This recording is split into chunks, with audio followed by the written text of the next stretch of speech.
مروان، امتى الأم تفقد هيبتها مع الأولاد؟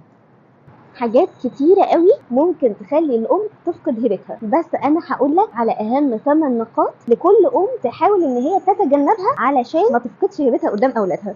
بس في الأول عملتوا لنا متابعة وبتشوفوا كل الفيديوهات اللي هتساعدكم في تربية أولادكم.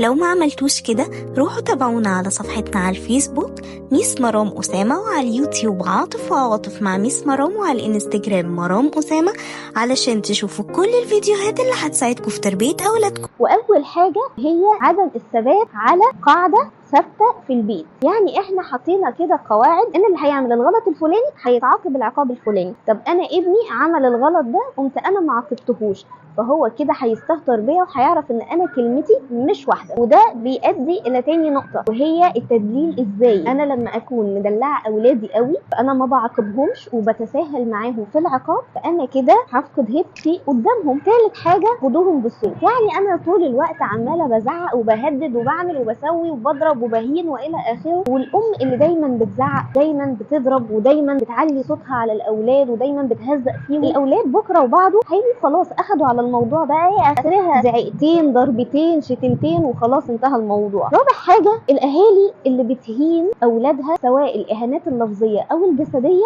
ان بابليك. انا اهين اولادي قدام الناس، حاجه بشعه جدا جدا جدا، ومع الوقت بتفقد احترام اولادي ليا. خامس حاجه معايا نقد المستمر، المقارنه بالغير. يعني انا طول الوقت قارن اولادي بغيرهم وطول الوقت بنتقدهم، مش عاجبني العدد. سادس حاجه الاستهانه والاستهزاء بمشاعر اولادي. طول الوقت بستهتر بمشاعر اولادي، بستهزأ بيهم، هيجي الوقت اللي هيستهزئوا ويستهتروا بيه مشاعري. سابع حاجه ما في وعد اقوله لاولادي وبنفذه. يعني انا وعدتهم بمكافاه بعقاب، او وعدتهم ان احنا هنروح المكان الفلاني او هنلعب اللعبه الفلانيه او هجيب لكم الحاجه الفلانيه. الوعود دي وان انا ما بعملهاش بيستهزئوا وقتها بيا. خلاص ماما بتوعد وكده كده ما بتنفذش اللي هي بتقوله، فانا لازم علشان اكون محافظه على هيبتي الكلمه اللي تطلع من بقي لازم اكون بنفذها. اولادي عارفين ان ماما كلمتهم واحده. اخر حاجه اهم حاجه هي التناقض في التربيه. يعني انا المفروض كأم اكون قدوه،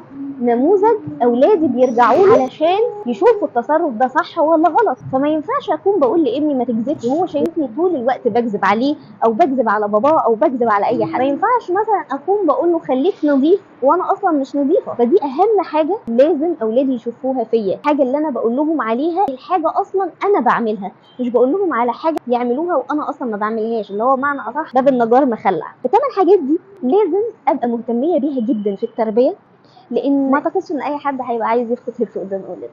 بس كده.